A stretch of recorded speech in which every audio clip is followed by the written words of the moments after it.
Hello, everyone.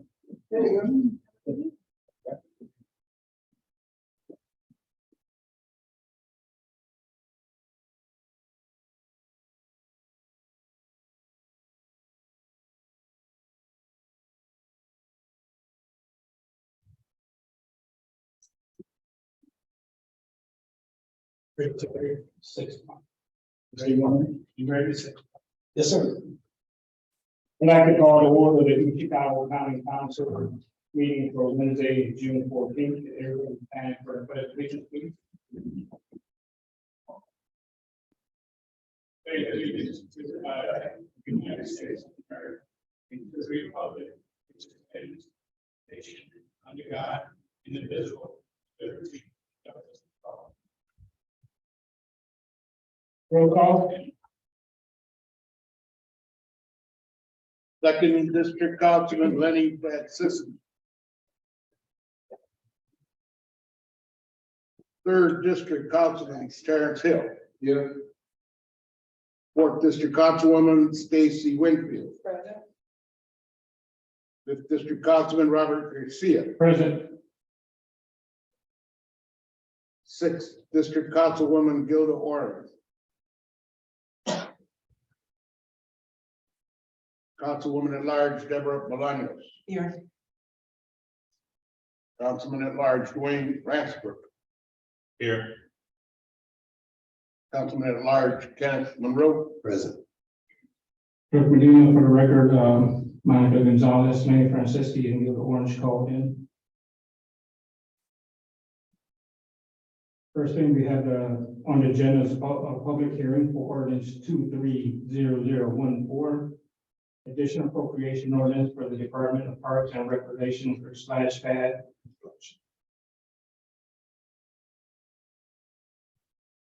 Ms. Orange, are you here to talk about it for the public hearing?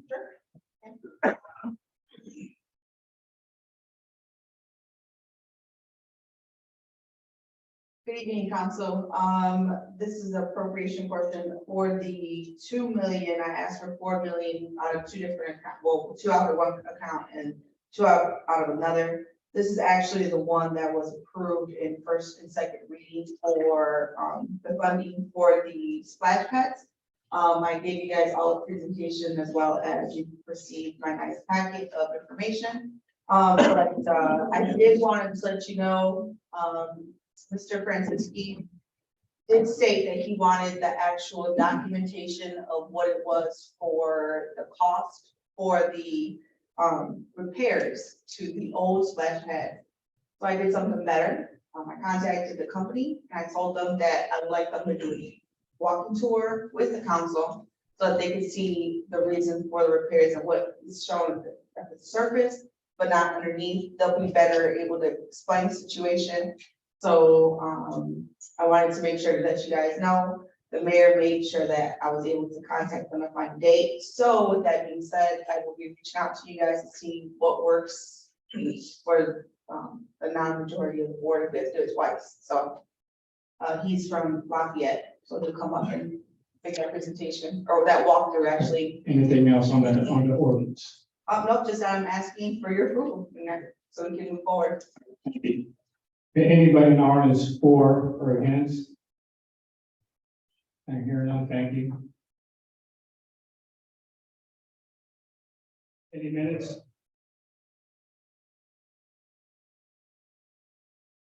Are you gonna address ordinance 230015, Mr. President? We didn't pass it last week.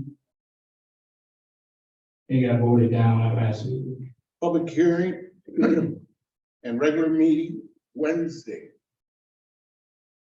May 10th, 2023.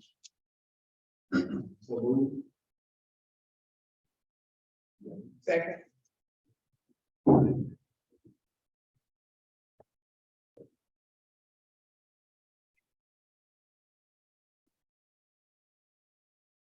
Motion made by Councilman Hill, seconded by Councilwoman Winfield. Any questions? Not hearing no questions, roll call. Hill? Yes. Winfield? Yes. Bolaños? Yes. Ransford? Yes. Monroe? Yes. Garcia? Yes.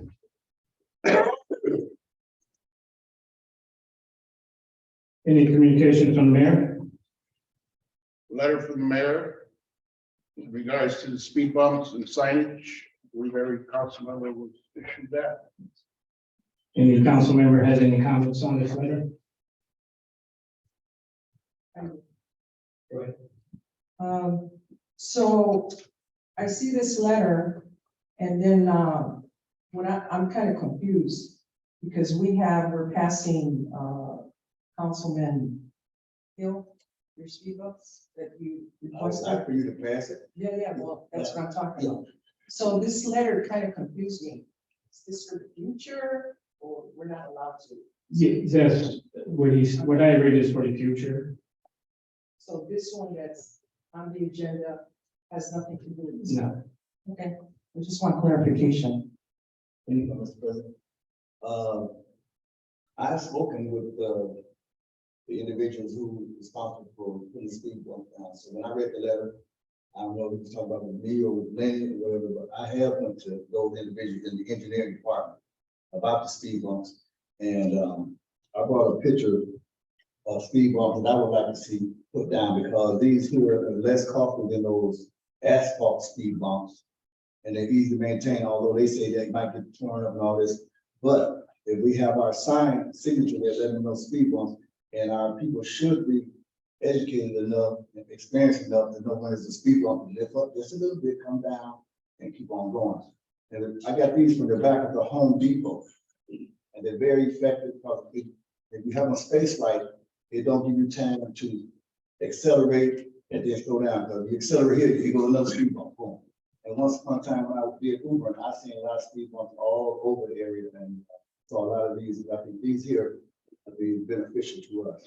And the reason I said that, one of your requests, will be one over there at the end of the south end of East Hackman. So I can talk with the engineers about the speed bump. Correct. Councilwoman Winfield. I had received a request about speed bumps in Washington Square, and I had addressed FAM along with the resident that requested and never got an outcome on it, and I see that they're now putting them out everywhere. So with this letter, receiving this letter, I would like to have that addressed. I'll speak with the attorney on this, because I can't put up the email of when I received the request. Yeah, just touching on this letter, it just confuses all of us because he's told his department heads not to talk to us. Every time I talk to the department head, that's the first thing they tell me, they can't talk to me. So how are we supposed to talk to anybody when they're directed not to talk to us? Yes. So I'm on the 42nd block of Parish, 43rd and 42nd, we have speed bumps, and they're not extended all the way, just to let you know. And one of the major problems that we have, because we live across the street from the park, we have kids, senior citizens, people that walk their dogs, and people speed around them. So for us, that was a waste of money. And I don't know whose bright idea was that, but it should have been extended. They're saying, well, then people can park in front of their house while you be parked across the street. What's more important, safety or to be able to park right in front of your house? I mean, I would think safety, but you can take a walk down 42nd, 43rd Parish and you can see. Yeah. Park your car at the corner and you're gonna see all the speeders. It's horrible, horrible.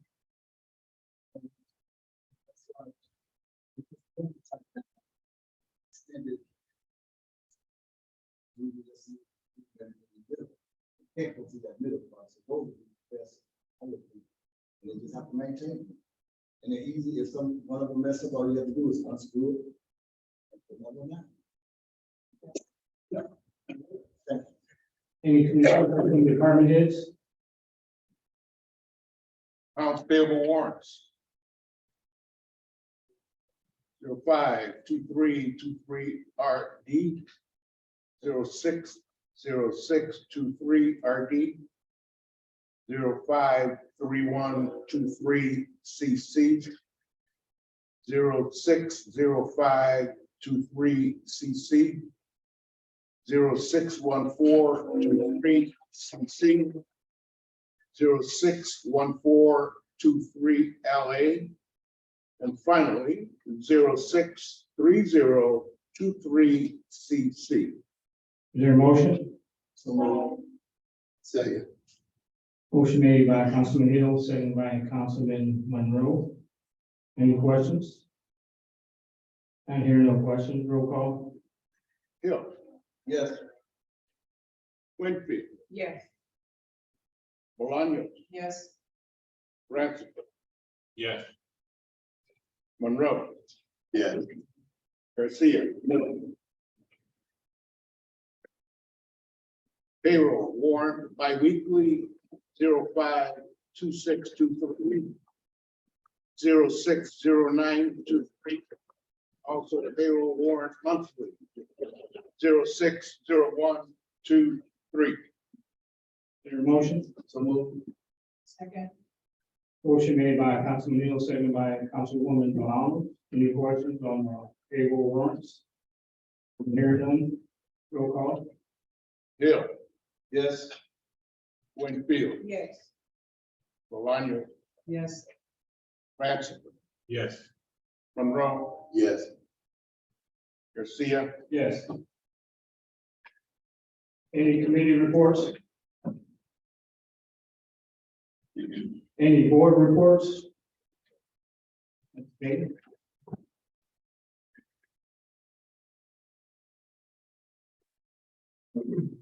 Hello, Jalen Robinson with the Waterways Management District, here to give a report on what's been going on in the district. So there are two current construction projects going on in Indianapolis Boulevard. One is a dike raising construction project at the CDF, and the second is a sheet pile wall construction project along the South Tank Farm. Couple things with the CDF dike raising project. The project is undergoing a dike raising project that is managed by the Army Corps of Engineers. On the dike raising construction will raise the existing dike height by 11 feet. When completed, the CDF capacity will be increased from 2.4 million cubic yards to 4.8 cubic million yards. The dike raising contractor, IES, is actively working to prevent dust into the air. They've been using dust covers on their hauling trucks, and they've been using street sweepers with a water system and a vacuum system. We actually have a tour that's coming up for the members to actually go and walk the premises for the CDF dike raising project. Quick summary of the sheet pile wall project. The project includes the construction of the steel barrier wall that will be located between the former tank storage area and the canal. During construction, there's no significant heavy equipment or truck traffic that is expected. Now that the school is out, they've been using an alternative route, stay out of the residential communities. A community safety traffic plan will be followed during the duration of the project. And that concludes my report. Any questions? Again, what was the date of that For? It's actually, we have a meeting tomorrow and, Mr. Trevino is supposed to give it a day, so I'll make sure I communicate that with you. Email the rest of the council on it. Also, do they, since they made it larger, they anticipate bringing more contaminants into the city From my understanding, yes. from other parts of Indiana?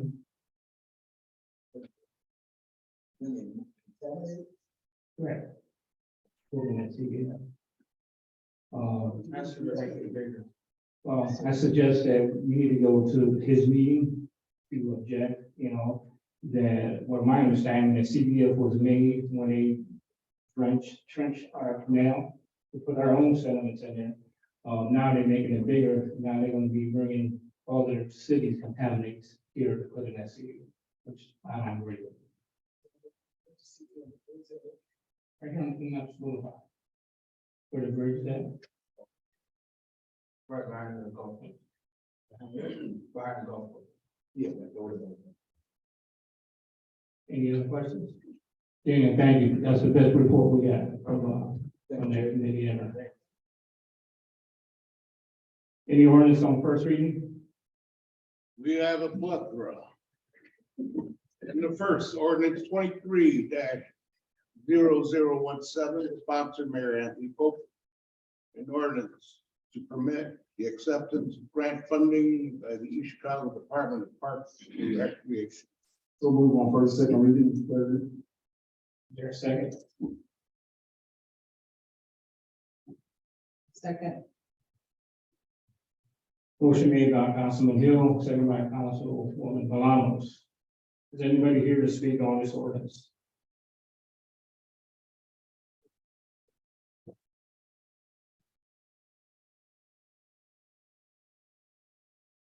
Good evening, council members.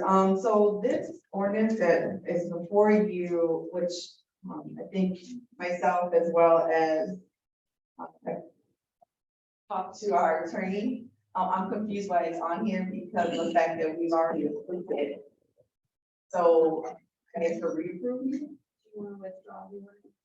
I just don't know where we're at with the pass. I don't know if it passed on 3 or if it was just first and second. That's what we were trying to figure out. Attorney was ready with it minutes to try to find it, but he's behind or a me behind.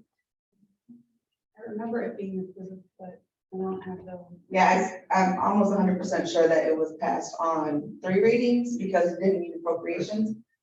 So, but I saw it back on first, so I don't know if we need to or not. If you guys could take back your motions and then we can take it back. Make a motion to take back my first, second reading motion. And then we can just fix it the next. We'll start it out. Okay, thank you. Thank you. Next ordinance. Ordinance 23-0018, sponsor Mayor Anthony Pope. Additional appropriations ordinance for State Department of Health grant to fund the greenhouse and steel program. Your motion on the floor? Make a motion, first, second reading, President. Is there a second? Second. Motion made by Councilman Hill, seconded by Councilman Monroe. Is somebody here to speak on this? That also goes along with the one that you just accepted. So this is already passed previously.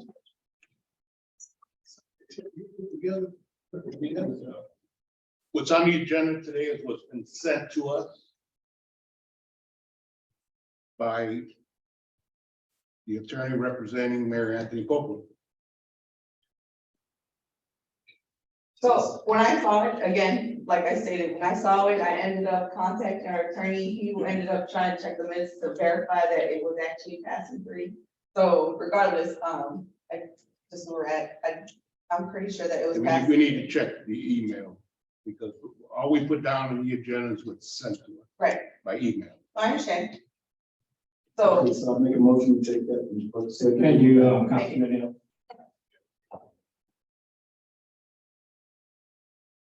Next ordinance. Ordinance 23-0019, sponsor Councilman Terrence Hill.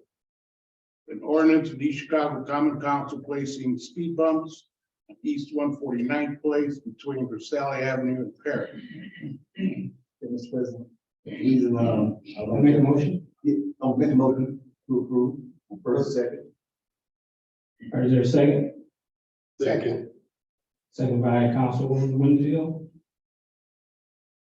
Mr. Hill, you got the floor. Yeah, and like I said, the reason, I went with that, because we got stop signs, and putting up stop signs, and also, some of the residents were talking about speed bumps, and Councilman Garcia mentioned that to me, and I thought that'd be a great idea, because that would stretch the area. On my campaign, I seen a lot of guys excessively speeding during that, in that little area, so I would like to keep it safe, a lot of senior citizens and those people over in that area, so I would like that to be passed and posted in the council. And with the picture showing that those are effective speed bumps, I think they're pretty long. Thank you. Any other questions? Councilman Hill gets, tonight, Councilwoman Balon said, if you get that across, on both sides, it'd be great, because I'm even guilty of that when I go down there, right? And one more thing, I did speak with Sandra first before, so we all spoke together. Any other questions? None hearing none, roll call. Hill, Yes. Winfield, Yes. Bolaño, Yes. Ratchford, Yes. Monroe, Yes. Garcia. Yes. Is there a motion to pass the third and final reading? Make a motion, suspend the I'm sorry, make a motion to suspend the rules and pass on third and final reading. second. Motion made by Councilman Hill, second by Councilman Monroe, to suspend the rule. Any questions? Roll call. Hill, Yes. Winfield, Yes. Bolaño, Yes. Ratchford, Yes. Monroe, Yes. Garcia. Yes. Now I make a motion to read third and final. Motion made by Councilman Hill, is there a second? Second. Second by Councilwoman Winfield. Any questions? Roll call. Hill, Yes. Winfield, Yes. Bolaño, Yes. Ratchford, Yes. Monroe, Yes. Garcia. Yes. And I'd like to thank my colleagues for giving me their support and speed bump, keep our community safe. Thank you. Next ordinance. Ordinance 43-0020. Sponsor Mayor Anthony Copeland, appropriations ordinance, House Fund 2212, immunization and vaccine for children. Is there a motion? So move for first and second. Second. Motion made by Councilman Monroe, second by Councilwoman Winfield. Anybody here to speak on this?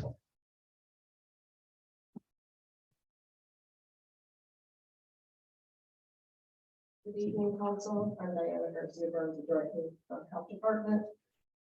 Once again, we've been graced with an immunization grant for our children here in our district. We have already started some outreach programs, and we're going to have a back to school fair so we can get our kids in. During COVID, immunization rate dropped off drastically. And it's important for our kids to be immunized to keep these communicable diseases down. So the state has funded us again with 33,000 plus funding for us to do outreach, get immunizations, attend the necessary education and trainings that we need. And to the other things related to immunizations and keeping our community. Any questions? I want to thank you. You always work and diligent to be in the community and your staff. Thank you. Roll call. Hill, Yes.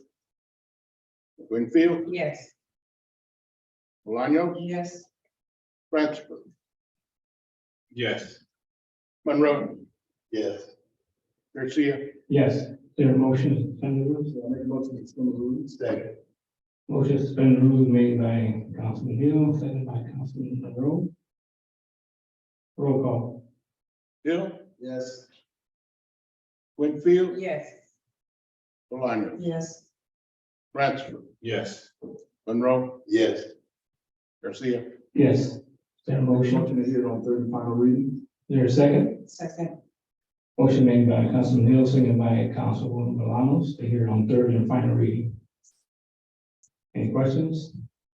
Hearing none, roll call. Hill, Yes. Winfield, Yes. Bolaños, Yes. Ratchford, Yes. Monroe, Yes. Garcia. Yes. Next ordinance?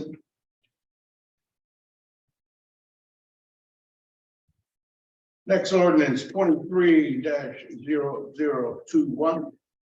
Sponsor Mayor Anthony Copeland.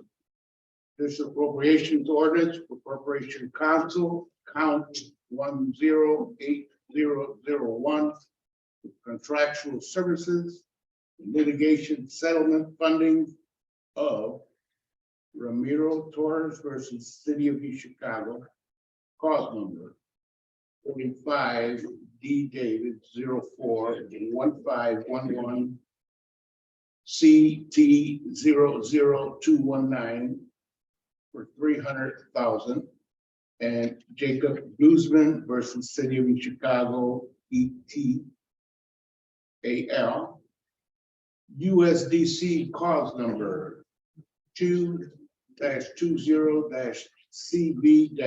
2-20-CB-167 for $90,000. Is there a motion? Is there a motion? Make a motion. First reading? Yes. Motion on first reading, is there a second?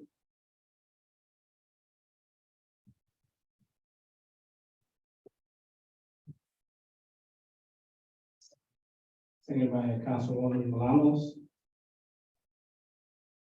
Questions? Good evening, Joe Allegretti, Law Department. Okay, so I see we have two settlements, one for 90,000, the other one for 300,000. For a total of 390,000. You are requesting $650,000. Okay, so my question has always been, and a lot of the council members here, where is the additional $260,000 going to? The law department has been underfunded the last several years, and it was underfunded for calendar year 2023. We are out of operating capital. We don't have enough to pay our lawyers to defend against the city.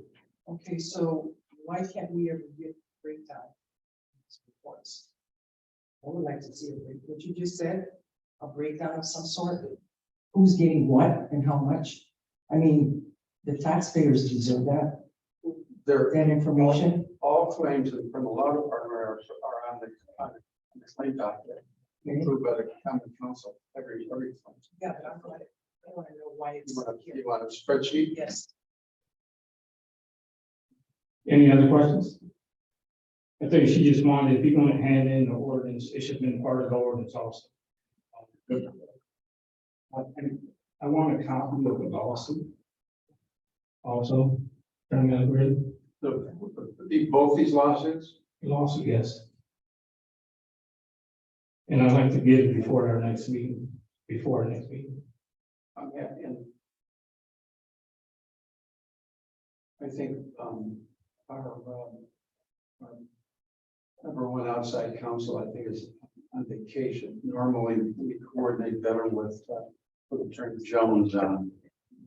It's necessary to come in after an appropriation to pay either a judgment or a settlement. I think that all in the cracks because Attorney Colbert said Colbert is out of the country on vacation, but. I know the lawsuit comes into the city, so the law department shall have a copy of it. Oh, sure. So That's a public domain, it's not confidential. Absolutely. we would like a copy. Certainly. Any other questions? Councilman Ransford? So Attorney Jones, have you reviewed the lawsuit? The lawsuits are public, so I did pull them up when I saw the additional appropriation. I did also review the settlement agreements. It appears the city's entered into settlement agreements and it's obligated to pay at least $390,000 to both of these cases. So it's up to the council. Like I said, those lawsuits are public. The complaints are public. I would be happy to get you copies of that as well. But the settlement agreements were entered into on behalf of the city. The money's on the line.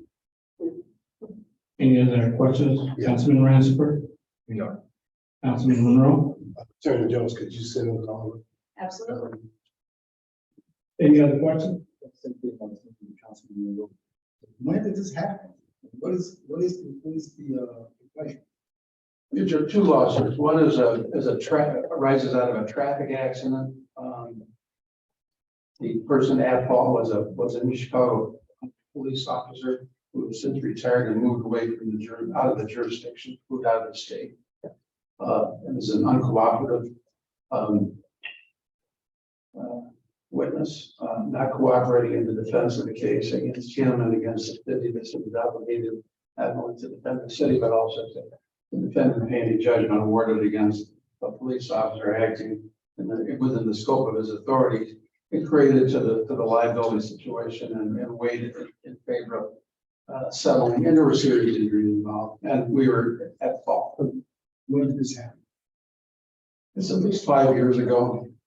Is that, Joe, is that Torres? Or That's Torres, yeah. One of them was fairly old. Yeah, that Torres is old. Okay. And the other one was arising out of the destruction of fireworks inventory, 4th of July fireworks inventory. Those are always complicated. The city officials are acting in the interest of public safety, damaged and destroyed a vendor's inventory of fireworks. They were in a commercial building with residential units upstairs. Problem with fireworks traditionally, the city has all cities, including East Chicago and our 6 communities, are real conscious of the inherent risk and dangers of fireworks.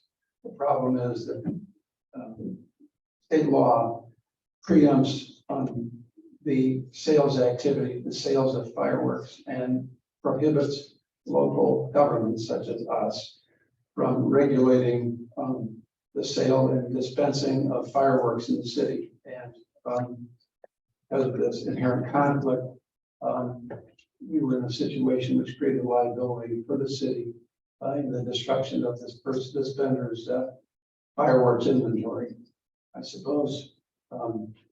And it's the fireworks industry, they got a strong political action committee and a strong lobby group, and they've successfully lobbied the General Assembly in Indianapolis to preserve their livelihood. And that's why, the July is just around the corner. We'll be holding our ears just like we do every summer.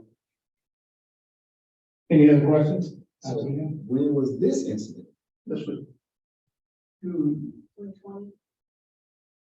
it'll be 3 years ago in July. So I think it should be noted that obviously in litigation, decisions are made whether to proceed to trial or settle cases. And in these 2 cases, the city obviously felt like liability was strong enough that they had to make a decision to enter into these settlement agreements. The settlement agreements are signed. So there's $390,000 that's been essentially promised to the plaintiffs in both of these cases. Councilman Ransford, So since they were settled, obviously there was not much legal fees, from a city standpoint. So the additional request for the $260,000 was from over fees from different. To get that apartment through the end of the year, but as you probably know, being a prominent local businessman and having had some experience perhaps in litigation. The fact that a case is settled doesn't mean it was, there wasn't a lot of attorney hours spent in discovery and in pretrial activity, which occurred before the case was sent to mediation and ultimately settled. And that, in this case, there was certainly in the Torres case, there was lots of discovery, depositions, and legal activity, running up the costing us money. Councilman Young, So the discovery and all that, shouldn't have been done before they made the settlement? It was done. So now, after you make the settlement, they come back and ask for more money, is it because of that situation? No, after the settlement, after you agree on a number, then it's time to write the check and pay the money and satisfy the settlement obligation and get the release signed and get the case concluded. And Jones, Most cases are settled, often they're tried. We've tried some cases successfully. any other questions? My question is the 260,000, that's going for attorney fees, Yes, because he's got here, he listed corporate counsel. I'm sorry. Say again. The 260, that's extra from the lawsuit, Yes, that is what the request is. the attorney fees, correct? Operating expenses for the law department, which for the most part is to pay outside lawyers. Correct. Councilman Ransford. But just so we're clear, and that wasn't solely to defend these two cases. No, that's for the operating expenses going forward. Estimated to pay to the end of 2023. Can we get a breakdown of that also? Well, it's, sure, I mean, the services haven't been performed yet and the need for them is not known. It's just that based upon, historical budgetary needs, that's what it costs to run the law department. No, I'm just talking in reference to lawsuits. Sure, certainly, absolutely. Any other questions? Councilman, yeah, I make a motion to approve the reduced to 390,000. you're making a motion. Yeah, to reduce that. Yeah, I want that extra. Move that 390,000. There's a motion on the floor. Is there a second?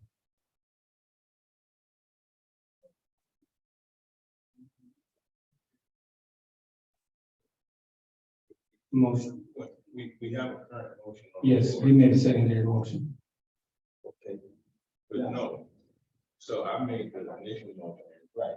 Mhm. Councilman Everett, he made the second, she seconded. Mhm. So unless that fails, correct? We can. Councilman Jones, he can make a secondary You can motion. make a secondary motion, but you guys haven't voted on the first motion. But we got, he can make a secondary motion. If we pass the first one, he can't. He's moving reduce. to amend is what it sounds Mo- like, Yeah. motion right? to amend. So it sounds like he's moving to amend to approve the appropriation just for the settlement amounts of 390,000 Yes. without the additional fees related to the operation of the law department. There's a motion on the floor. A second. Councilman Ransford seconded.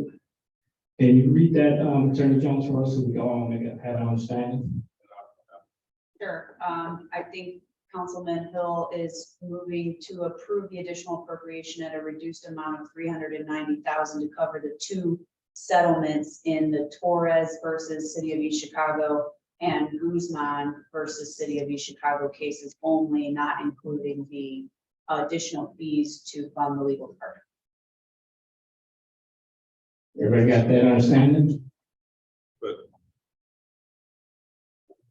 Yeah. Do I have? Yes. Okay, so my question is, obviously, we know that it takes funds to run the legal department moving forward, so is that something you can come back to the council? Councilman Ransford, we got to vote on this if you want to ask a question and if it passes. pass it, you can accept. Okay. The motion on the floor in a second, roll call. Motion to amend. Hill, Yes. Winfield, Yes. Maloney, Yes. Ratzifer, Yes. Monroe, Yes. Garcia. Yes. We have an original motion on the floor.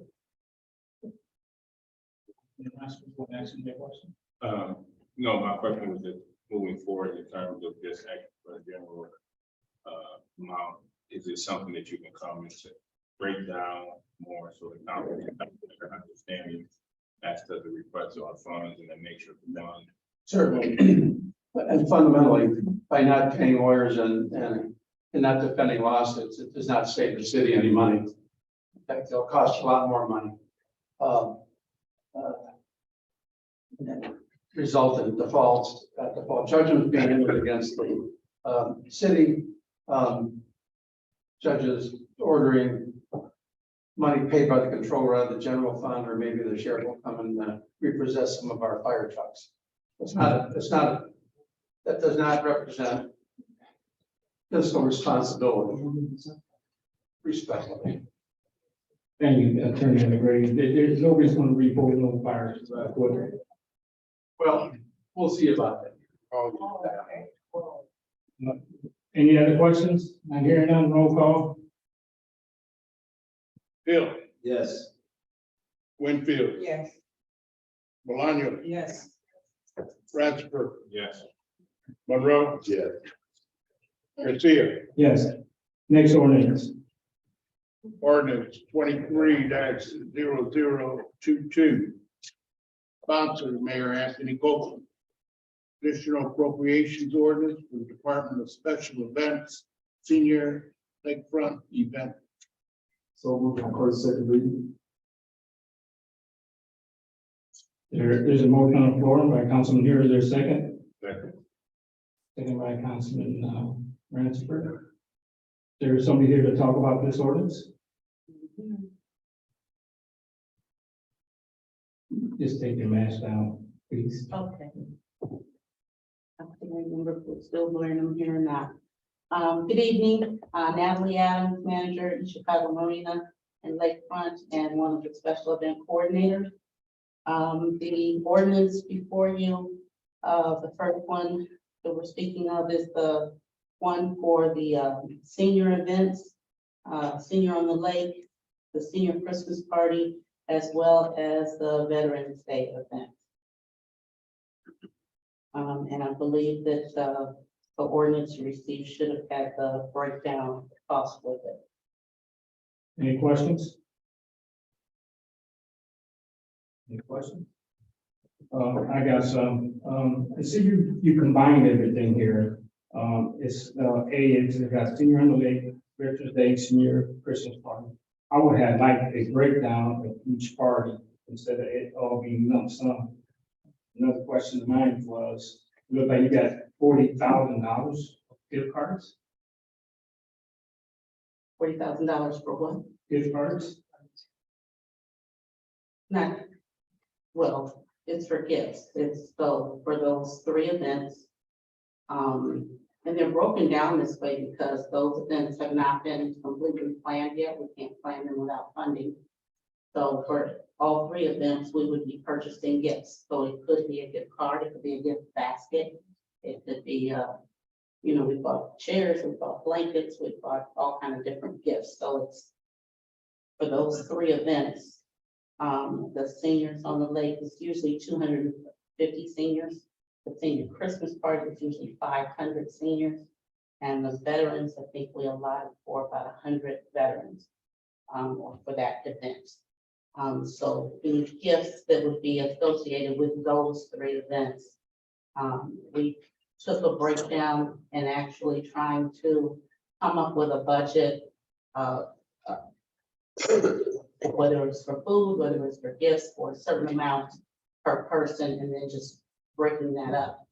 And that's how we came up with the numbers, whether it was for food, which falls under contractual, or gifts that falls under other services charges, or supplies, That's the way that we have to do it, because we don't, not having the money, we can't plan the event. I don't know how much to hire to pay for a caterer. If I don't have funds. So we drastically reduced our budget, to remember the budgets from last year, to try to accommodate better and really guide those events and say, okay, this is how much we're going to spend maybe per person for each event. And then, just add those numbers up. Well, you just explained, you broke it down, 100 here, 200 here, 500 there. That's the kind of breakdown I don't know, I would have had like 100, you know. You know, it was for 250 people for the marina, 500 people. for- Those So the breakdown, number of pieces. yeah, those breakdown, they should have been in there. Also, you know, and the reason I asked for, because every year, Veterans Day, they spend maybe $1,000 to $2,000, that's it. Here, you got 93,000. This year, the mayor didn't have no Memorial Day service.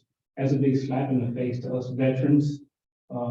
That's the most sacred day for a veteran and their families. These veterans gave their life for their country and not one event in the city. Why we're not planning something on Memorial Day? To my knowledge, other than the blessing of the water, which is a event we have at the marina, to my knowledge, we've never had a Memorial Day event, not since I worked for the city. Well, the blessing of the water is for the voters who had the vote totals, and that's even a slap in the face of the veterans, because here they have an event for them, but nothing for us veterans on Memorial Day. Any other questions? Yes, Councilwoman. So on your Veterans Day, that's the event that you're doing separate in November. Correct. You said about 100 people. I believe it was 100 or 120 people last time. And when you have here $43,000 for food, decor, entertainment, lights and sound, I think you're spending more of that money probably with the Christmas party and seniors on the lake, right? Because as veterans, I don't That's correct. see that much of spending there. Just want to make sure. So that leaves what, about $14,000 of music, decor, entertainment and lights for each event. Approximately. That's what I show, something like that. I just like to know who this entertainment is. We haven't booked anyone yet. Well, when you do, I'd like to know those prices. Wow. But no, that's it. That's all. Thank you. Any other questions? Councilwoman Ronquillo? And basically what Natalie Hanson said, that whatever funds that they don't use, it goes back into the general That's fund. correct. So you're asking for more just in case, but I guess we'll get the breakdown once you have the final numbers or what everything costs. That way we'll be able to see what Correct. went back. Correct. Any other questions? Hearing none, roll call. Hill, Yes. Winfield, Yes. Bolaño, Yes. Ratchford. Yes. Monroe, Yes. Garcia, Abstain. Motion passed. Next ordinance. ordinance 23-0023, sponsor Mayor Anthony Pope. Additional appropriations ordinance for Department of Special Events, citywide Christmas decoration. Someone here to speak on this? So move on for the second reading. Made by Councilman Hill, is there a second? Second. Second by Councilman Rushford. Dennis. Floor is yours. So for for this ordinance, it is for the citywide Christmas decorations. I realized immediately, once this ordinance had been sent, that, the attachment, that I intended to send, it showed the breakdown of every area and the amounts that are spent to put in those areas was not attached. I called the clerk's office and she said, sorry, I already did the packets, but you could bring it with you. So if you'd like, I do have copies of the breakdown of every area of the parks where those dollars are spent, if you'd like it. But these amounts represent all of this, for the most part, is decorations that we already own. And this is the we outsource that to a company that installs everything, they take everything down, they clean it, they package it up for storage. We store it with us, we don't pay for storage. As far as off-site, we can store it on site at the marina. But we found over the years, some of this that we have, we've owned for years now. And that's the only way we've been able to hold on to it. When we used to install it ourselves, it's just too much for Public Works to take on and still do their normal day-to-day duty. And we lost a lot of inventory that way, doing it that way every year. So it works better for us to hire a company where that is pretty much all we do. And that's how we've been able to maintain our product. The only additional purchase in this is for lights that the squirrels, we have a lot of squirrel damage every year, a lot of squirrels like to chew Christmas lights. And then some additional lights to put at Washington and Costco. Well, the big trees at Washington Park on the corner where we did the lighting of the tree last year, those lights have been on those trees for several years. And a lot of them, it would be lit and then it would be dark, it would be lit, it would be dark. So we need to replace a lot of those. So if you'd like, I can give this to the clerk and she can give you the breakdown if you'd like. Any questions? That total amount, I'm sorry. Yeah. What's that total? Councilwoman Balans? I believe it's 130 for each. 100, what is it? In the ordinance. 137,000. 7,500. For citywide. business operations. Any other questions? I got some, who's the vendor? Servicescape by Christmas Decor by Servicescape is the name. And I see that putting them at the parks is going to be $60,000. We can't do that in-house. As far as installing all of these lights and taking them down, we tried that in the past. That does not, Public Works is understaffed as well. And even if when I see her teams out there, she's got teams of about 10 or 12 people. That would be a lot more than $60,000. That's something I think the city can do. What's CD through the city? What's the one? CD through the city. The CD. Christmas decoration. The Christmas decoration. Stands for? Mhm.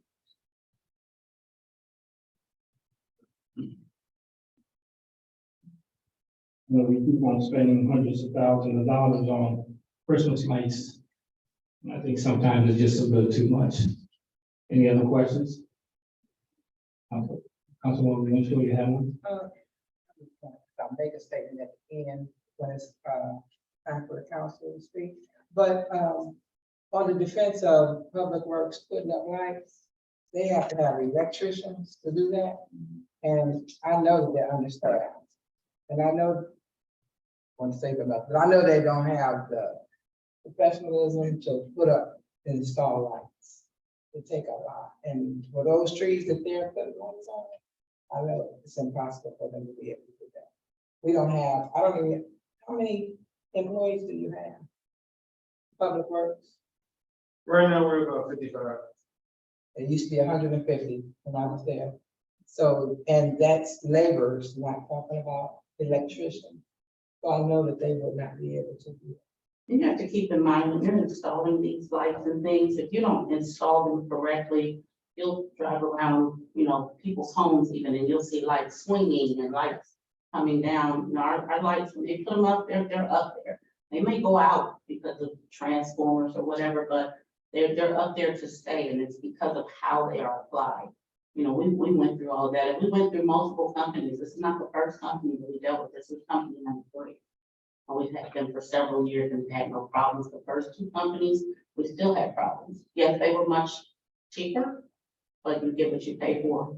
And, it's a safety thing too. When you're putting up lights that are, overhead and hanging off of lamp posts and stuff, you gotta make sure that, they're up there to stay through the winter until it's time to take it out, or through the holiday. Any other questions?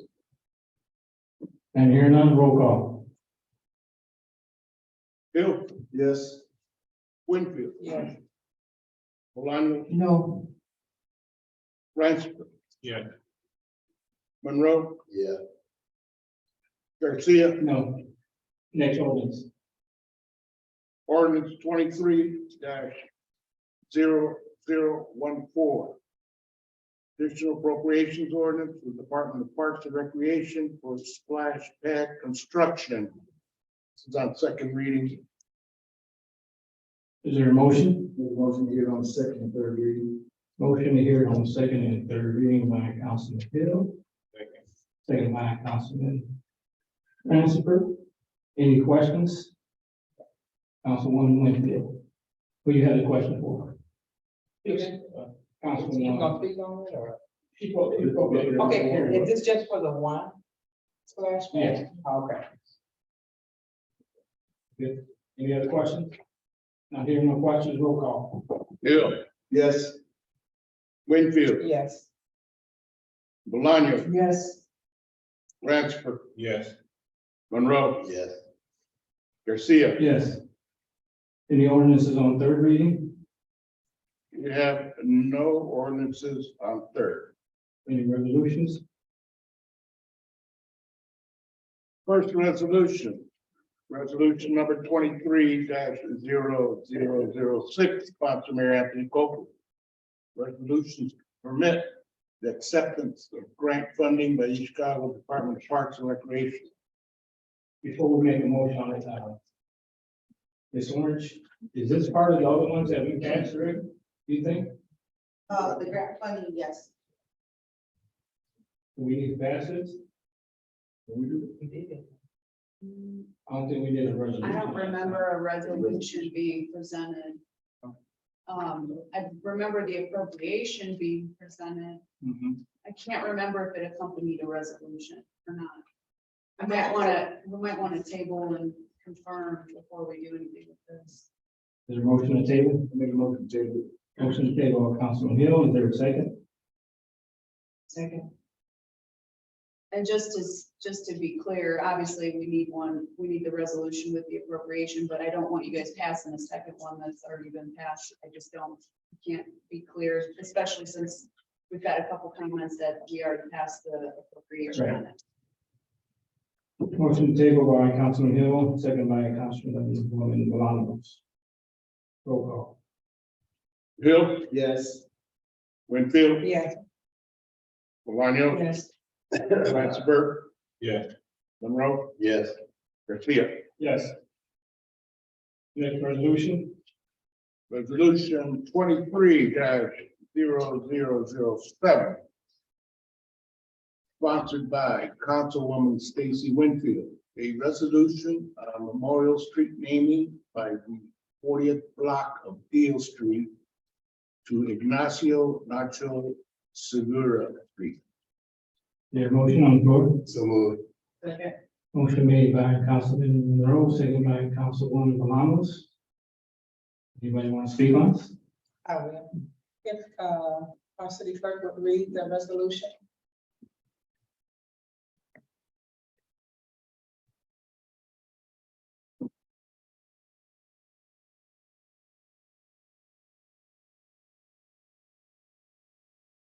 The resolution on Memorial Street naming by naming the 40th block of Deal Street to Ignacio Nacho Segura Street. Whereas section 97.168 of the East Chicago Municipal Code prescribes the procedure for Memorial Street naming, and the Common Council determines to honor a person. And whereas pursuant to section 97.168 of the Chicago Municipal Code, Common Council may honor a person by naming a city street. The public street shall remain its official name and legal status, and a signable sign memorializing the honor shall be installed at the location beneath the official street name designated by proper council resolution and indicating the name of the so honored. And whereas Ignacio Nacho Segura, June 29, 1931 to October 25th, 2012, was a precinct committeeman for 28 years in the Sunnyside community. He was also an employee of the City of East Chicago General Services Department for 10 years and served on the East Chicago Police Commission. He was a great asset to the City of East Chicago. Now therefore be it hereby resolved by the Common Council of the City of East Chicago that it be now ordered the city engineer is hereby authorized and direct to honorably designate the 40th block of Deal Street as Ignacio Nacho Segura Street by placing a suitable sign memorializing the honoree beneath the official street name. Thank you. Any other comments? Yes, as it says, Ignacio was a prominent man in the city of East Chicago. He was a precinct committee person, like you said, for 28 years. He loved his community in Sunnyside. He was a mentor to me. I worked with Nacho, but in the city, he was an alley inspector. And if anybody knew Nacho Segura, you seen him riding, he reported everything in the city. We don't have that like we had years ago. And what honor do we do is to rename the Deal Street after Nacho. The residents in Sunnyside loved him for the work. He looked out for everyone, and it's still rubbed over on me. So I have taken his stand, I stand on his shoulders to continue his dream and legacy. That's why I'd like everyone to join us July 22nd at 11 a.m. on the 40th block of Deal Street in honor of Nacho Segura. Thank you. Any other comments? Hearing none. Can you add my name to that ordinance, to that resolution, excuse me? Yes, well. Anybody else? Yes, well, I know. Yeah. Alignments. So I just put the council as a whole. Yeah. Councilman, Clerk Medina, Sure. roll call. Hill. Winfield. Yes. Bolaño. Yes. Ratzenberg. Yeah. Monroe. Yes. Garcia. Yes. We're in old business, old business.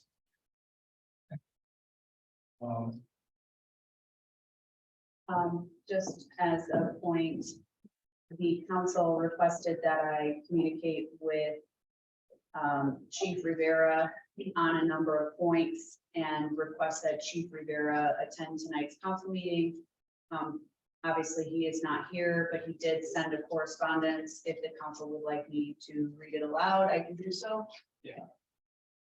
Unfortunately, I won't be in attendance at tonight's council meeting as requested through your attorney. This is a very busy week for me and my schedule is completely booked. I'll be at the PD with the Mayor Commission conducting interviews on new police applicants. In response to your inquiries regarding service calls, discharge of firearms, recent alleged incidents involving EPPD officers, effectiveness of cameras and community meetings, I will answer them the best I can. The first inquiry was in regards to recent service calls for incidents occurring on or around Euclid Tap. On May 21st of 2023 at 3:00 a.m., we had a shooting at the 139th and Euclid near Euclid Tap. One individual was shot in the back and was treated and released at St. Catherine Hospital. He was uncooperative and we were not able to set charges against anyone regarding the shooting. I have met with the owner of Euclid Tap and he provided us with the video of the shooting that occurred outside his establishment. And he also terminated the employment of his bartender and security. I have also met with ECFD and an inspection was conducted at the bar. I'm currently working on getting all the call logs and incidents that occurred at Euclid Tap in the last couple of years together, and I will be reaching out to the liquor board regarding the ongoing problems there. The second inquiry related to the discharge of firearms and or shooting that occurred on or about the 4900 block of Alexander. The response was, I reviewed our shot spotter system and there are the shots fired incidents that took place on or near 4900 Alexander. One shot fired on May 25th of 2023, 2 shots fired on May 29th of 2023, 1 shot fired on May 30th of 2023, 7 shots fired June 7th of 2023, 5 shots fired June 10th of 2023, 2 shots fired later in the evening on June 10th of 2023, 2 more shots fired on June 10th of 2023, 8 shots fired on June 10th of 2023. These all took place on McCook, Melville, Alexander, and Kennedy. Officers responded to all of these incidents and no suspects or victims were located. Our street crime unit is assigned this area to actively patrol during the timeframes we are getting shots fired in the area. We will also be placing a trailer camera in the area soon. The third inquiry related to discharge of firearm or shooting that occurred on or about Prairie Park. The answer was we have no shot spotter reports indicating any shots fired in Prairie Park area, asking for us to narrow down the date and time, and they will recheck. Fourth inquiry related to recent alleged incidents involving ECPD officers entering residents' homes. The answer was, I am unable to comment on legal litigations. The fifth inquiry related to the effectiveness of cameras in East Chicago in combating crime and promoting safety. The answer was, I am sure that most of you have been from our social media pages, and I'm just reading the responses. So if some of it doesn't make sense, I'm sorry. All of the outstanding work that the officers from the East Chicago PD have been doing, from drug cases to getting convicted felons and stolen guns off the streets, the officers are able to accomplish these great tasks due to their dedication to the job and the tools the mayor has allowed us to purchase. The East Chicago Police Department is on the forefront when it comes to equipment and technology. Our goal is to get the best usage out of these cameras by strategically placing them in areas of high call volume and criminal activity. These cameras have assisted our detective bureau with solving 2 homicides, several shootings, and a recent carjacking in the last year. Our cameras are recording vital information needed to solve crimes in our city. The permanent cameras and trailer cameras also assist us with monitoring all our festivals and special events. Our criminal investigation division relies on the information recorded by our cameras to assist them with their cases.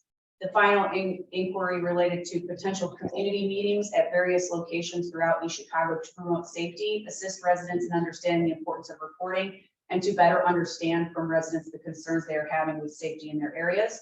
His answer was, great question. I'm actually having a community meeting on Monday, June 19th at 5 p.m. And I'll repeat that, it's Monday, June 19th at 5 p.m. The meeting will take place in the front lobby of the ECPD.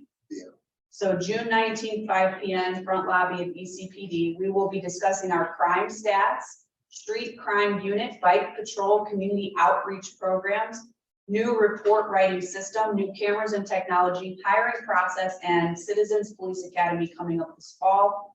I will have raffles for door prizes for our residents that attend. You are more than welcome to attend and to donate a raffle basket or gift card for this event if you like. I hope I was able to answer all of your questions. If not, you are more than welcome to come to my community meeting and I can address your concerns there. Signed, Chief Jose Rivera. Thank you, Attorney General. You are welcome. Excuse me, Attorney General, can you send me a copy of that? I can. That's ridiculous. Of course. Can you I will- send that to the whole I will council? forward it to the Thank whole you. council tonight. Absolutely. We're still under the old business. Anybody have any old business? Councilwoman Winter. Yes, at the last meeting, I announced the 4th district, the 1st, 4th, and 5th district community yard sale. I was very disappointed in our city administration. I was told, and for the past, I've been doing garage sales for the community over 10 years. And I did one last year. And I submitted to ECTV, which ECTV stands for East Chicago, for East Chicago residents to see what's going on in our cities. Not just the city, anything that goes on in our city. I have a 4th district community page. Any and every event that the city puts on, the residents of the 4th district, I have 392 people on that page. They are notified of everything that goes on, whether it's the schools, the city itself, because we have so many events and so much information that need to get out there. That when I submitted my flyer, it didn't go up. When I called about it, I was told it was denied. I asked, why was it denied? I then too emailed the chief of staff and I called her. She called me back 2 days later. And I questioned, why wasn't the community, not Stacy Winfield's yard sale, the community yard sale put on ECTV? I sponsored it. They did not have to individually pay. All 3 of us paid. I was told that since it wasn't collaborated with the city, they would not post it. But I go on to the community, the ECT pages, I see fundraisers, I see plays, I see people asking for donations, and I sent all this information and post to her. But yet, as an elected official in the 4th district that was elected by the people, I was denied the opportunity to put this up. And I'm sorry that the attorney left, because he, back and forth with our attorney, stated it had never been done. First, you have to live in East Chicago to know what's been done. And then you have to be on Facebook to know what has been posted. And it has been posted. The day of my community garage sale, I spoke to everyone, and everyone was they were very upset about it. Why not? They've done it all before. Why now do you make a difference and say no? Because the election is over and I'm taking it there, and I don't normally take it there because it's personal. These same people in the 4th district stand up and they vote. We are the largest district in the city.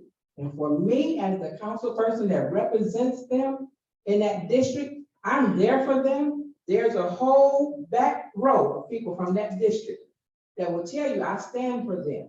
And for us to be denied, I'm appalled. And it's embarrassing.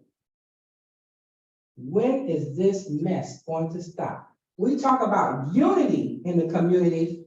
We got to get it unity here between the council and the administration. And if it don't happen here, it's not going to happen. It needs to stop. Attorney Jones, I know you have been addressing it and I appreciate it, but hopefully they'll hear, and I know they'll hear what I had to say. But it's time out for all this drama and we need to work together as one.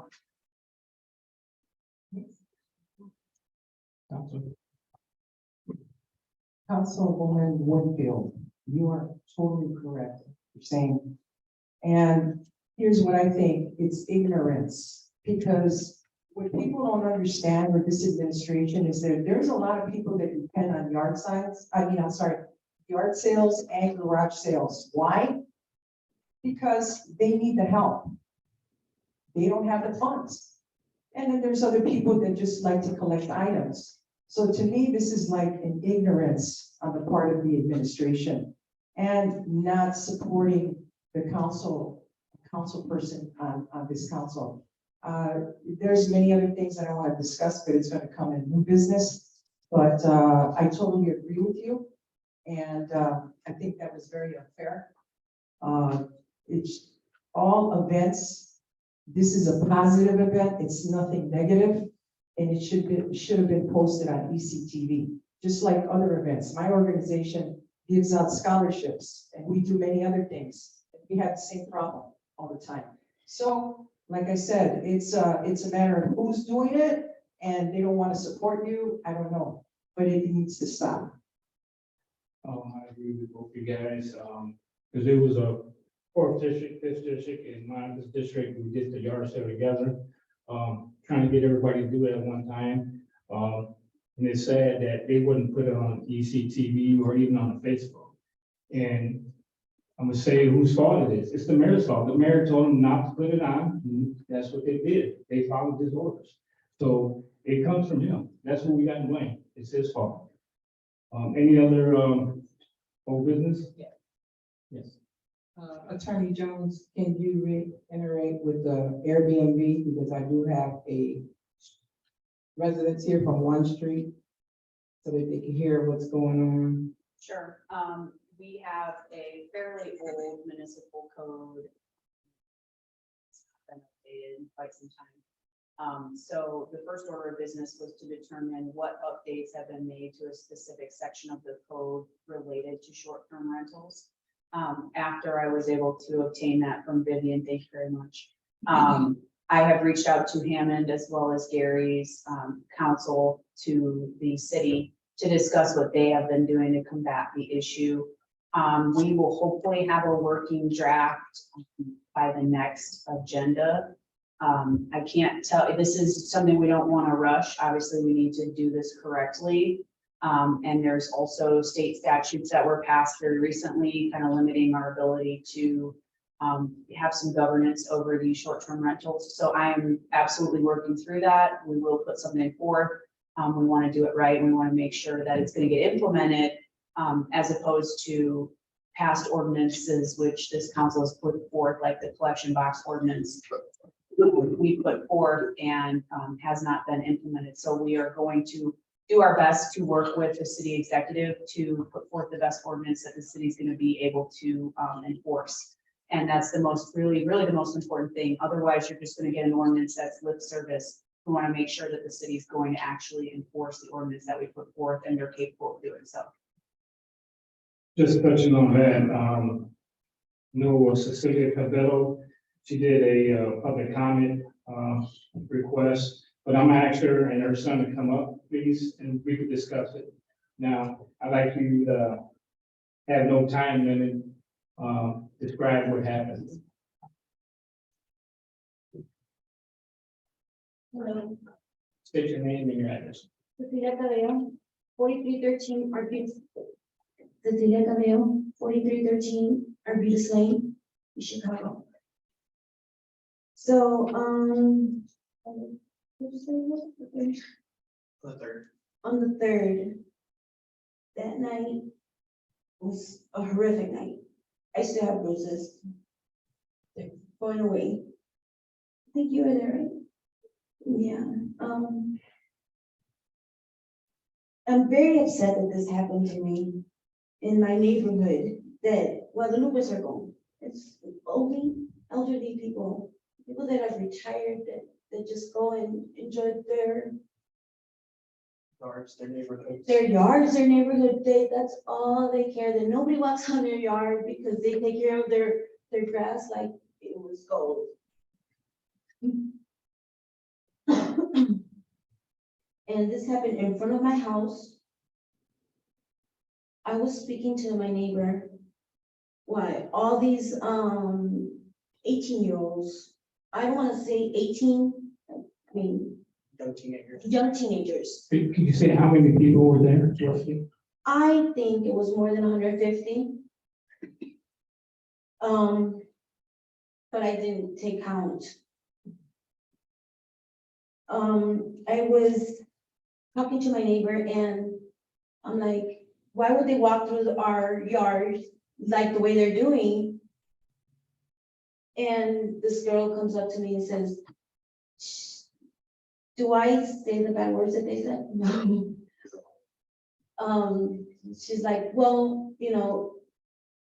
She called her out of her name and threatened her. Yeah, and said, tell me I won't, and hit me on the side of my face, just because I'm talking to the neighbor, not even to her. She said, you're just a Karen. Why are you being a Karen? And she's like, tell me I won't, and she did. She hit me in my face. The other girl comes up and hits me again. So you was jumped by a couple. I was jumped by 3 girls and 3 men. They pulled out guns in front of my 2 nephews that I adopted. They're watching this on the front of the window, looking at me on the floor with guns pointed at my face. Nobody came to help. The police told me that Sergeant, Commander Bastardo. Commander Perstardo said that they were short-staffed. And they couldn't come. So I had to go to the police station myself. And just kind of stop you there, man. So you called on the phone. I called 911 4 times. So how did you talk to, Sergeant, or Star? Did he come to the scene No, on the phone? no. I had to go Monday morning. So nobody came out that night? Nobody. Lieutenant Judah was there that night. Because I handed him the license plate that they gave me.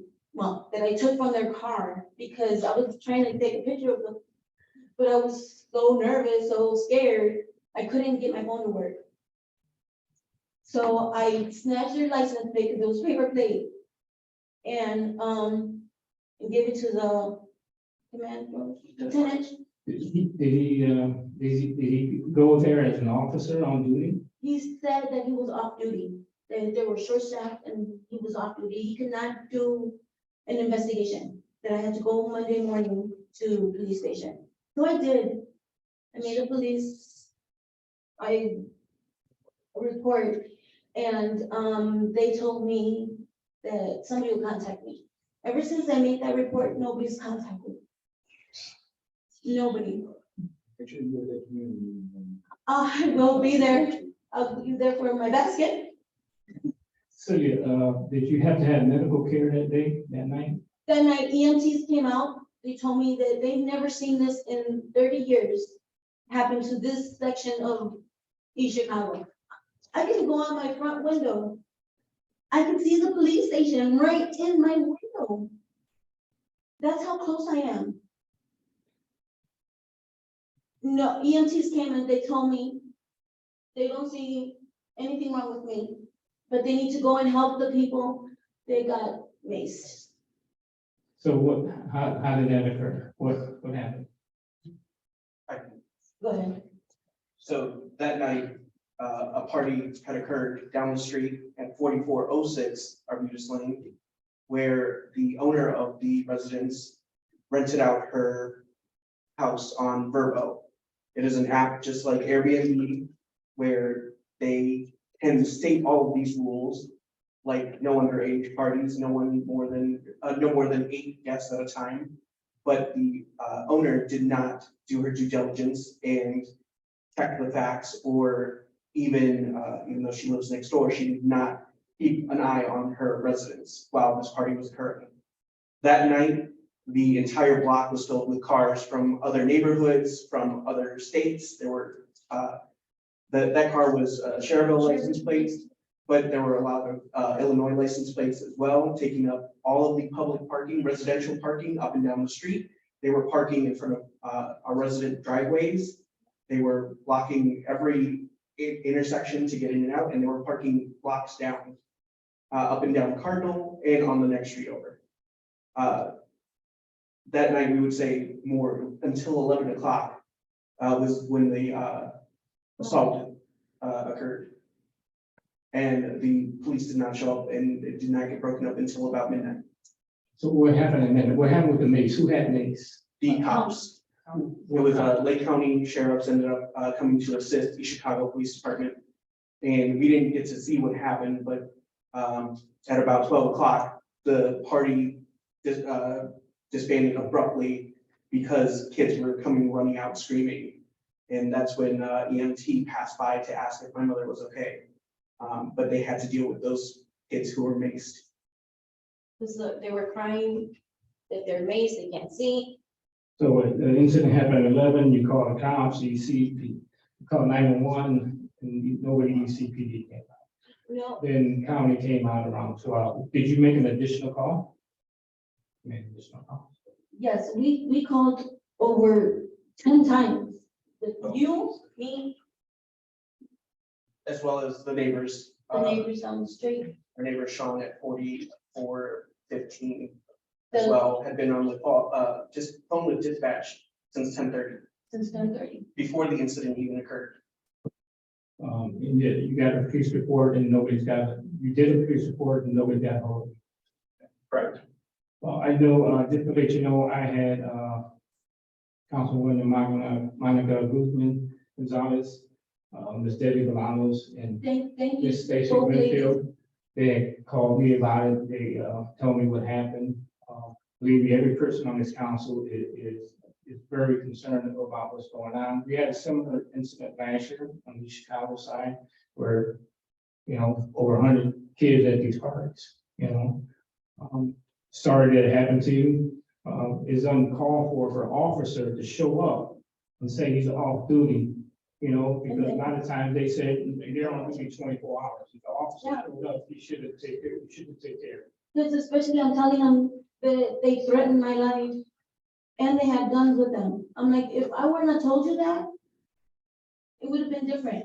But I told you, they said they were gonna come back and shoot up my house.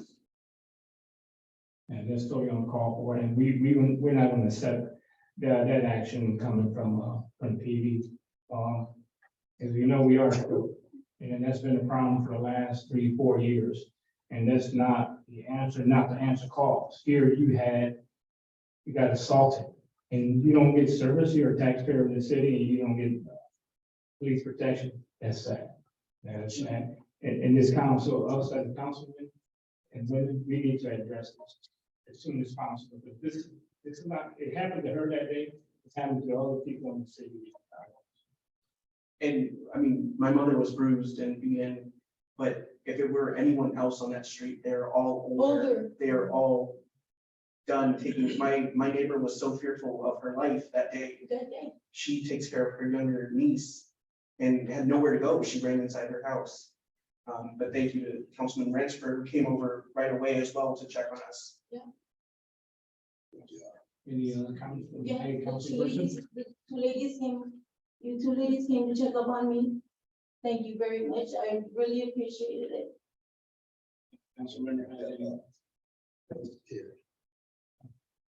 Thank Councilman Ransford. Yeah, he was for good at my- attention. He did provide each and every one on his council with some information about that, that we would like to do it to stand. You were there when he said that he was off duty, right? It was information, but I didn't want to know the district, I didn't want to, until he sent an email out stating the information. About what was going on.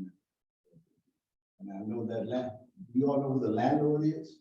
So she lives 2 houses down. She said that she was sleeping. Ironic, I was at Airbnb that Monday, and the landlord has cameras and ringtone. And then my family went in there, it was 7 of us, and she blew that lady who was renting the Airbnb up, and nobody asked her. She came over there and told us we had to leave, and we just came over there for Memorial Dinner. But according to their rules, they was real strict on the rules. Violation. So My she daughter told has an me, Airbnb and they run it very strictly and it doesn't have any incidents. However, if they get a call from a landlord, a resident saying something's going on, they try to straighten it out. so, People park everywhere. Yeah. So that's a problem. So we need to solve that, and thank you for that information, brother. And I guess Attorney Jones, you have that information, correct? Yes, sir. I'm glad you're doing well. thank you. Councilwoman Bolanos? It's related to this. We received mail today. There's a letter, an anonymous letter that I've read, and it's pertaining to the incident on Arbutus Lane. And I highlighted a certain portion of this. I know I was there and we talked to you and things, but one of the things that I highlighted was this person that sent the letter says, it says, we're taking up parking spaces when parking is a premium. Oh, and no street lights to provide brighter street at night.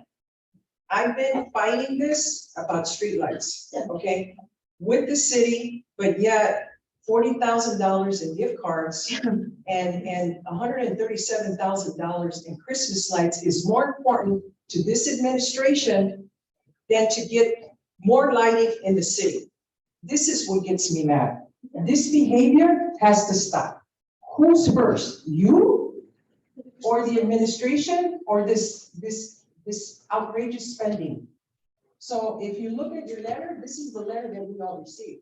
You can read it. I know that it kind of went off, but it is related and I wanted to, I don't know who said it. Like I said, it's not signed.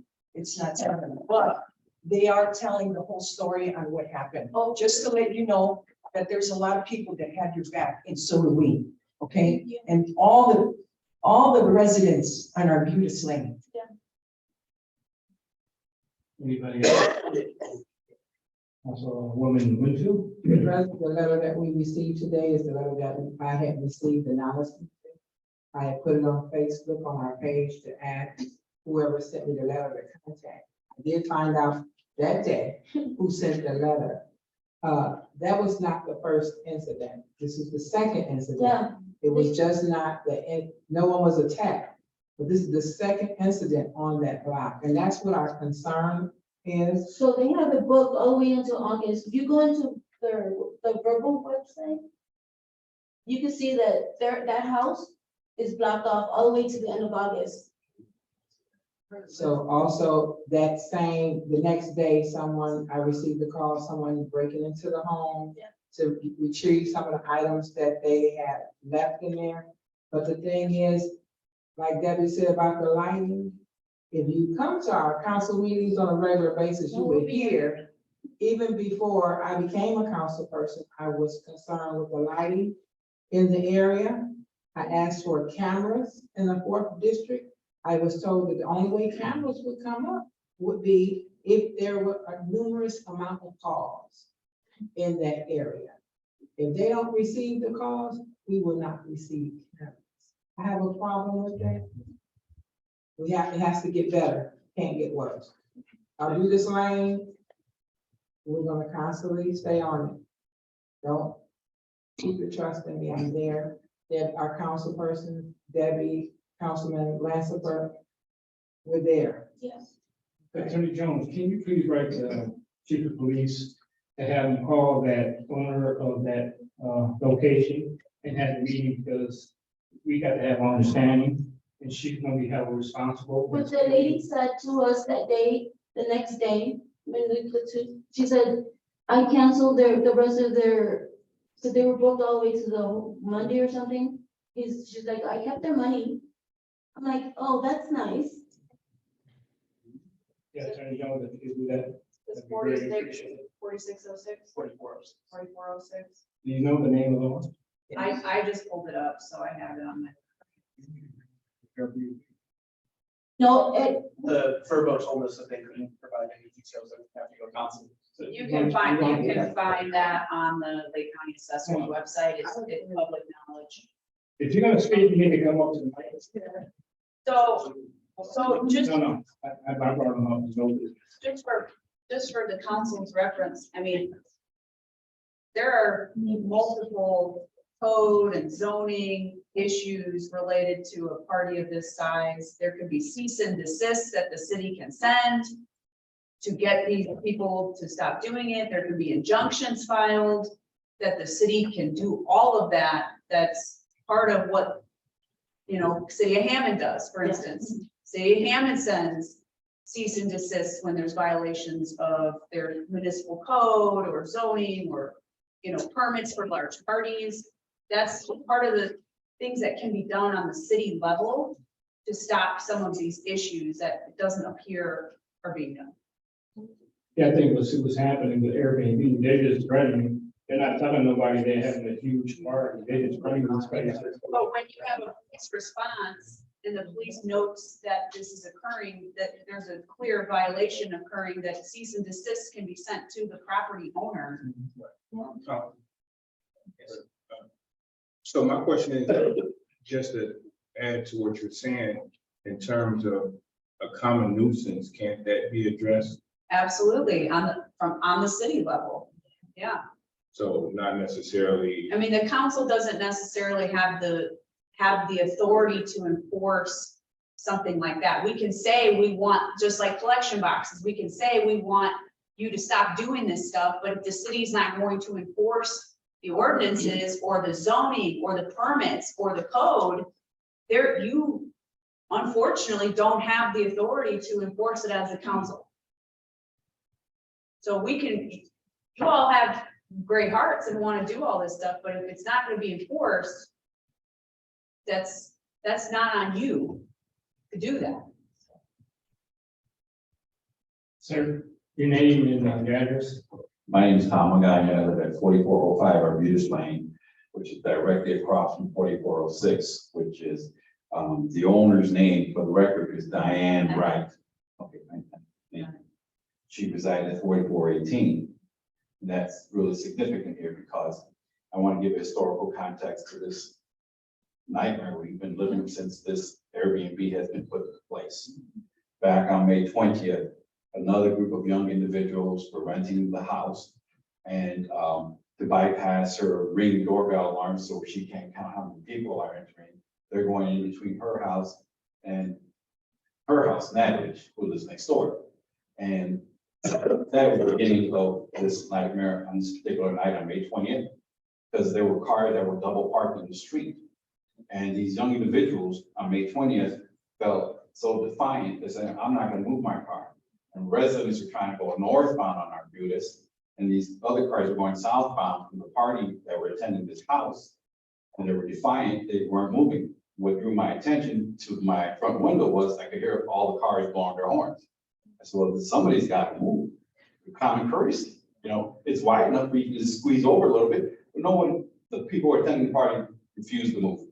So I called 911 and informed the police department. They sent a police car, the SUV Ford type of vehicle, lights on, and I stressed to you, lights are on, and siren going southbound. And in front of the police car was the woman who was defiant, who refused to move her car. And she yelled out the window, I'm not moving. Meanwhile, I looked at 3 cars going northbound. There are residents of Arbutus Lane like, hey, what is going on here? I'm just trying to go forward. And so finally, 2 people, young men, come out of the house. At 4406. Yes. You said there was a car with the lights on, you said a police car came? Yes, the police car, full siren and East lights. Side? Each Chicago. What time was that? That was probably about 9:35. Yes, That was on May 20th. May 20th. Oh, it's different than. Yeah, this is This was the historic. very first. So I'm Natalie Garcia. I live at 4402 Arbutus. I live right next door to the Airbnb. So I see everything that goes on at her house. So back on May 20th, the police car comes with siren and lights on. This woman's yelling outside her window saying, I'm not moving. 2 young men come out from that house and inform her, hey, you gotta move, there's a policeman right behind you. Still defiant, and it seems like it took a minute. She goes, all right, I'm gonna move over just a little bit. So traffic started to move and the policeman followed her. I'm not sure if he gave her a ticket for violations of not moving the vehicle with a siren and the police lights being on. That was just the beginning of that night. Oh, later that evening, there's individuals parked on our streets in front of our houses and they're smoking marijuana. How do we know? Because when they leave that car, you can smell it coming from their cars. And then the second thing is, like, they're looking at me like, what are you looking at? I'm like, I live here. I'm just trying to see who's parked in front of my house. Do I know you? And at one point during the party, a group of 8 individuals came to my front door thinking my house was a party. And remind everybody that just a week before that in New York City, somebody drove down somebody's wrong driveway and ended up hitting. So I'm like, hey, what's going on? A large crowd of people are coming down my sidewalk into my stairwell. I'm like, what's going on here? I go, and they realize, oh, the party's across the street. So this was going on all night long. And if I may pass this on to Natalie, talk about weapons. So Diane, actually, she's the owner of the house. She lives at 4418. We've been really good neighbors for a long time. I lived on the block for 12 years, never had an issue with her. I text her for door, if I notice her like garage doors open late at night, I'm like, hey, your door's still open. Hey, you got a packet. Like I've been good to all my neighbors. And all my neighbors have been good to me.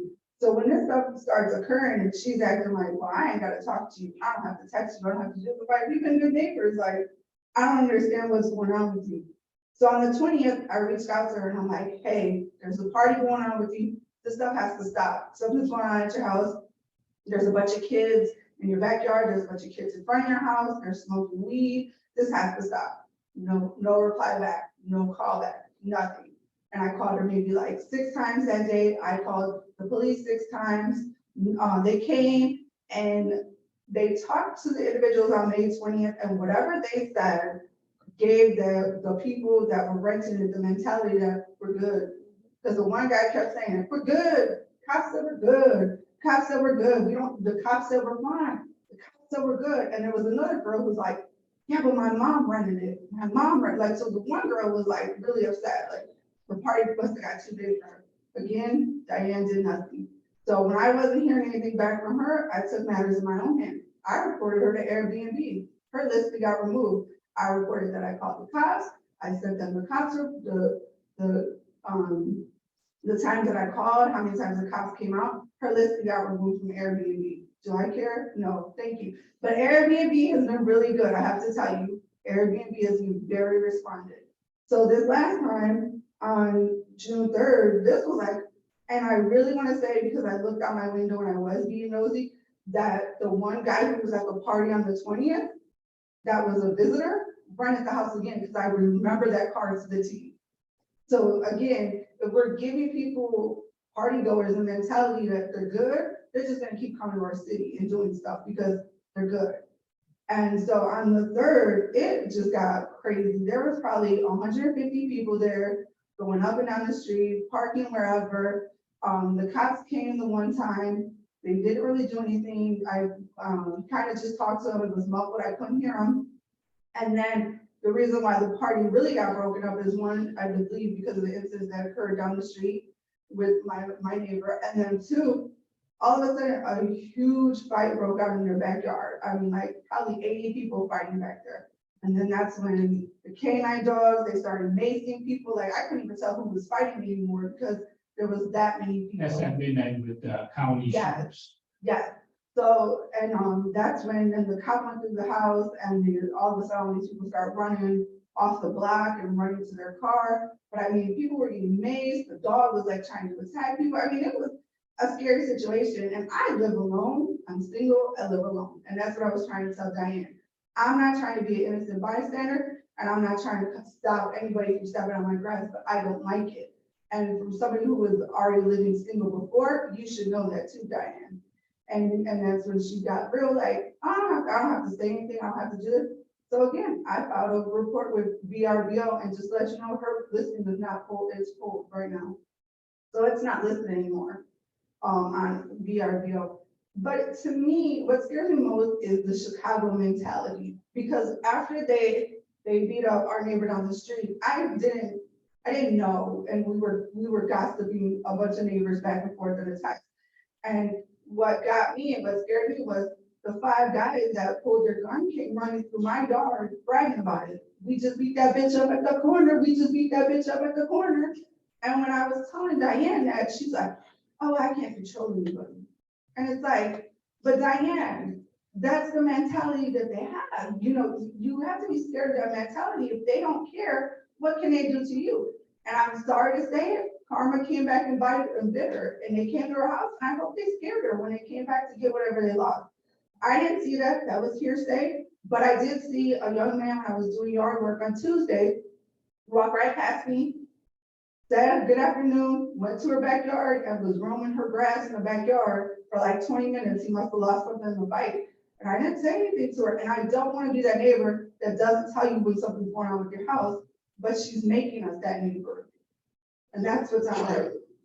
So, going back to May 20th, she ignored the text messages from the neighbor saying your party is out of control. So the next day, she came by and said, well, if anything else like that happens again, please notify me. So on June 3rd, multiple text messages and phone calls went to her. Now, there was another neighbor who went to her house physically and rang her doorbell twice saying, your party's out of control. Can you get up and go do something about it? She ignored it. And then when Councilwoman Bolanos, Councilwoman Winfield showed up Sunday, thank you both so very much. This is the first time that This is my first time meeting them too.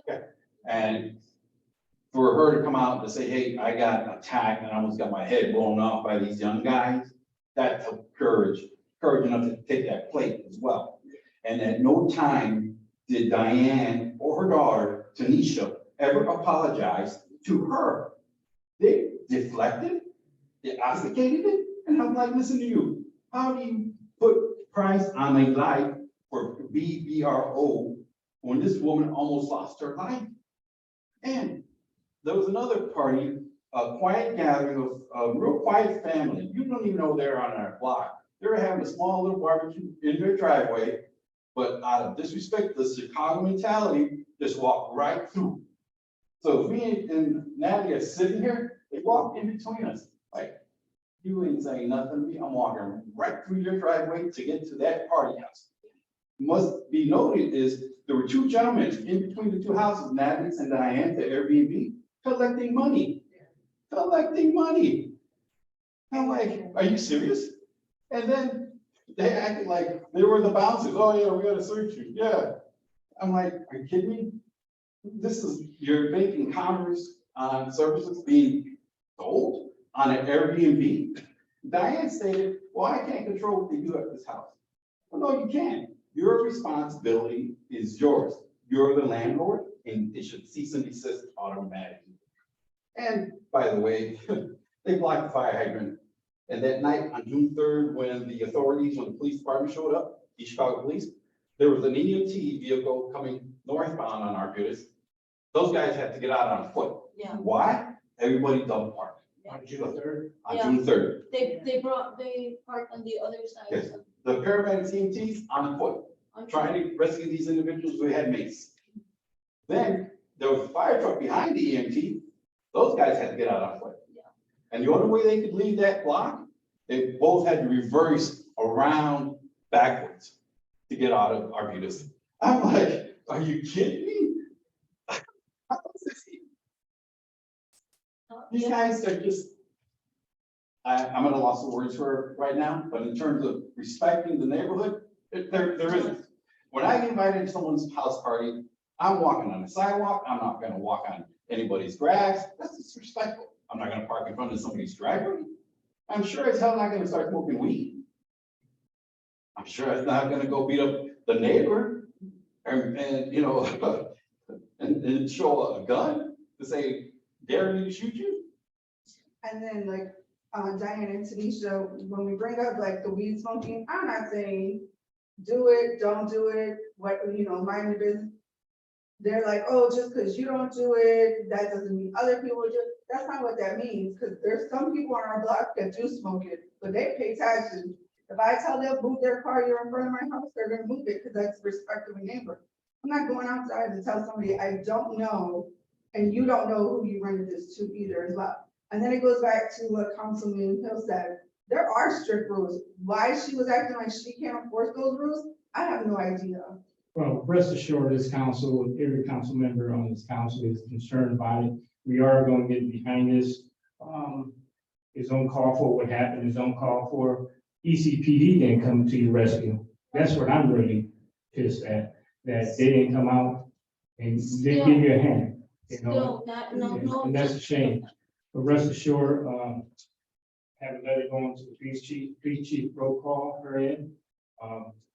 Attorney Jones, please ask to see if Councilwoman Boozman could be there also. But they'll let her know, because we could, city has rights to write up for public nuisance. That's quite a few things the city can write. I asked in my district with some landlords that were bad. We called them into the office. We said how many times council calls to that location, and we told them, we holding you responsible. The tickets, all these next tickets are going to you. People end up doing, you end up predicting them.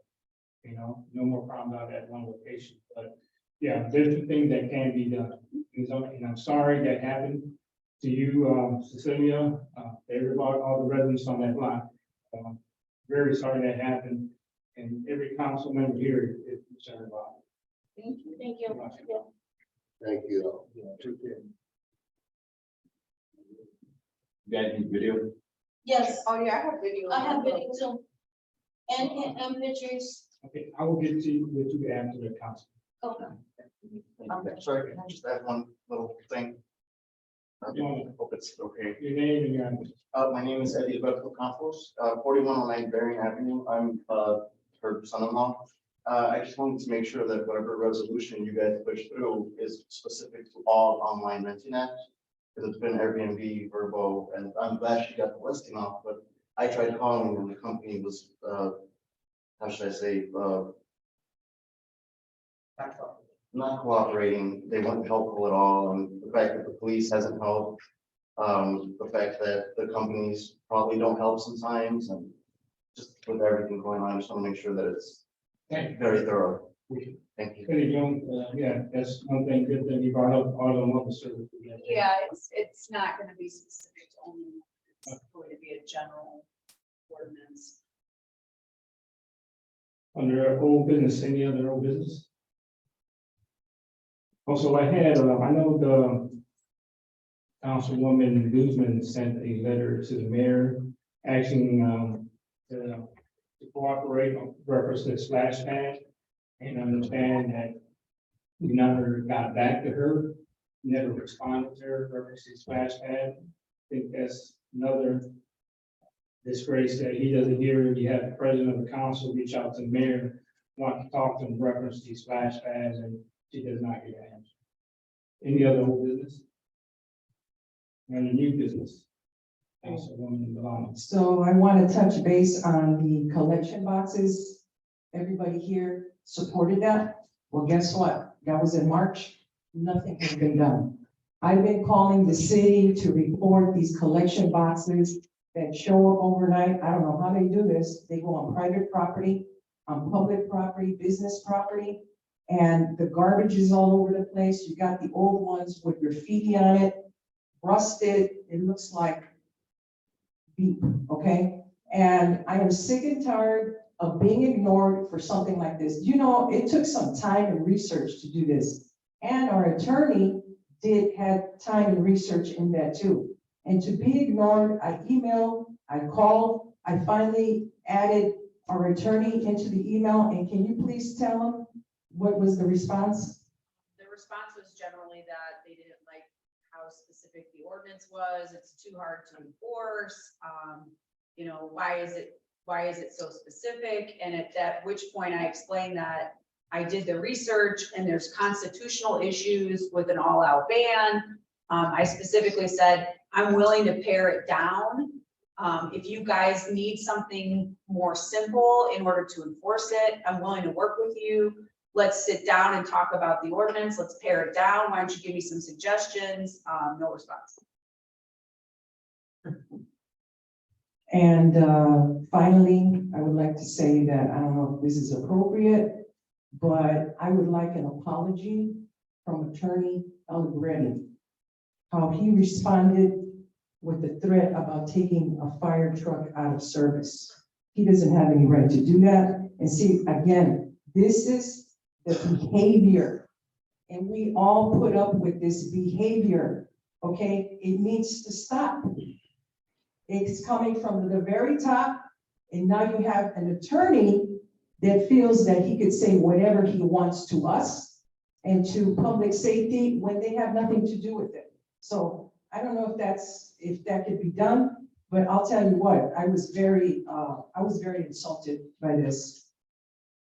Robert, Yes. can I just want to address, I think it's important for the public to understand what happened with regard to the request for that appropriation.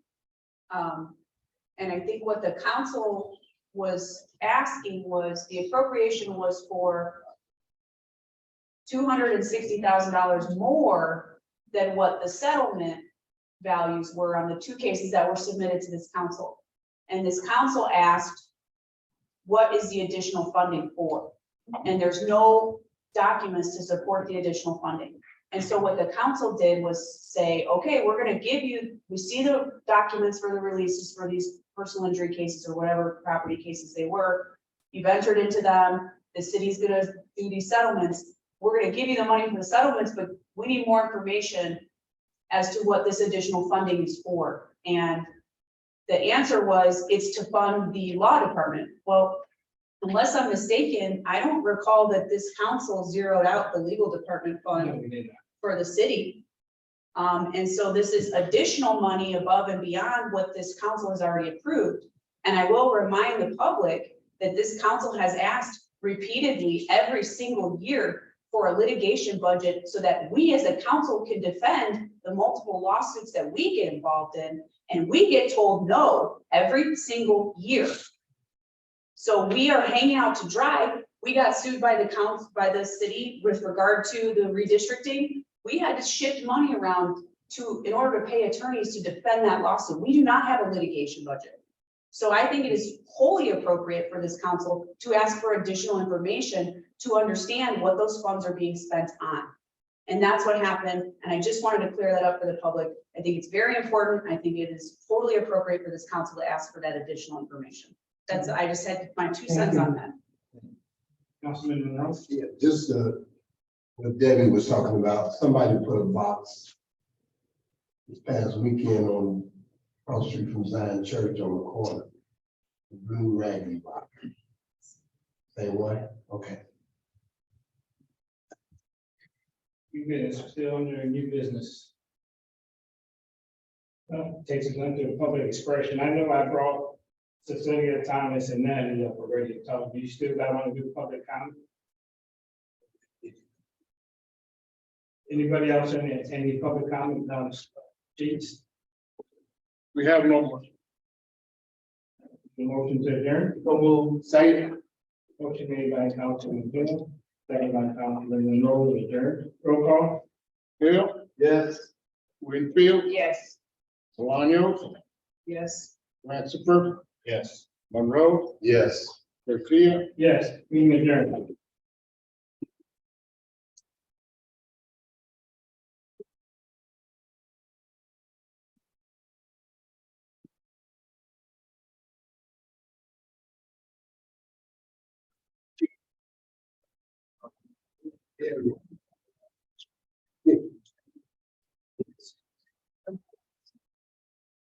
Want that? Thank you, guys. Hold on, I need to talk to you guys first.